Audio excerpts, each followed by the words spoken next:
தமிழரசு கட்சியில் இருக்கின்ற நபர்கள் இன்றைக்கு போதைப் பொருள் வியாபாரிகளாக மாறி இருக்கின்றார்கள். அதே போன்று எங்களுக்கு எல்லோருக்குமே தெரியும், கஜேந்திரகுமார் பொன்னம்பலத்தினுடைய பனாரோடல்ல மகன்மாரும் கூட இன்றைக்கு போதைப் பொருள் வியாபாரத்தில் ஈடுபடுவதாக கடந்த காலங்களில் இருந்து தெரிய வருகிறது. அப்ப இவ்வாறான குற்றச்சாட்டுக்கள் இவர்கள் மீது தொடர்ந்து இருப்பதன் காரணமாக இவர்களுக்கு இன்றைக்கு அரசியல் செய்வதற்கோ அரசியல் பேசுவதற்கோ வேறு எந்த பதங்களும் கிடையாது. அதனால் பழைய குருடி கதவு துறன்னு சொல்லி போட்டு பழையபடியே இவர்கள் பழைய புராணங்களை மாத்திரம் பாடுகின்ற நபர்களாக இருக்கின்றார்களே தவிர வேற எதுவும் இல்லை.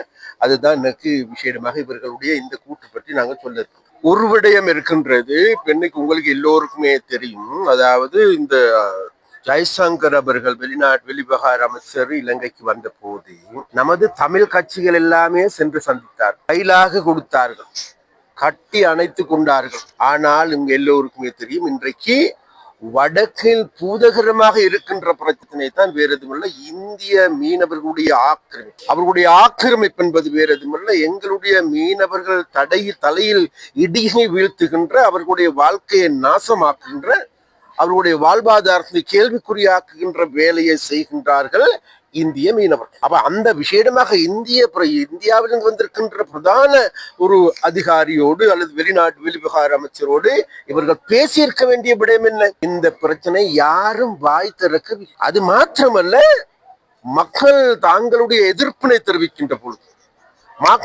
மக்கள் தங்களுடைய உள்ள குமுறல்களை வெளிப்படுத்தி ஆர்ப்பாட்டங்கள் போராட்டங்களை செய்து அந்த போராட்டத்தின் மூலமாவது எங்களுடைய இந்திய மீனவர்களுடைய வருகை தடுக்க முடியுமா என்ற முயற்சிகளை மேற்கொள்கின்ற பொழுது ஜெய்சங்கரிடம் சென்று எங்களுடைய தமிழ் கட்சிகள் கோல் சொல்லுகின்றார்கள். அதோ அவன் போராடினான், இவன் போராடினான். அது மாத்திரமல்ல, அவர்கள் இந்திய தூதரகத்துக்கு எதிராக பேசினார்கள், அவர்கள் இன்னொருடைய ஆக்கள், இவர்கள் இன்னுடைய கைகூலிகள் என்று கூறினார்களே தவிர அவ்வாறு இங்க இருக்கின்ற மக்களை சுயமாக எழுந்தின்று போராடிய மக்களை காட்டி கொடுத்தார்களை தவிர வேறு எதுவும் கிடையாது. அந்த வகையில் நாங்கள் அரசாங்கம் என்ற வகையில் இதற்கு எதிரான நடவடிக்கைகள் தொடர்ந்த வண்ணம் இருக்கின்றது. அந்த தொடர்ச்சியாக நடவடிக்கைகளை நாங்கள் எடுத்து வருகின்றோம். அந்த தொடர்ச்சியாக எடுக்கின்ற நடவடிக்கைகள் ஒன்றுதான் இப்பொழுது அண்மை நாட்களில் தொடர்ச்சியாக இந்திய மீனவர்களுடைய கைது.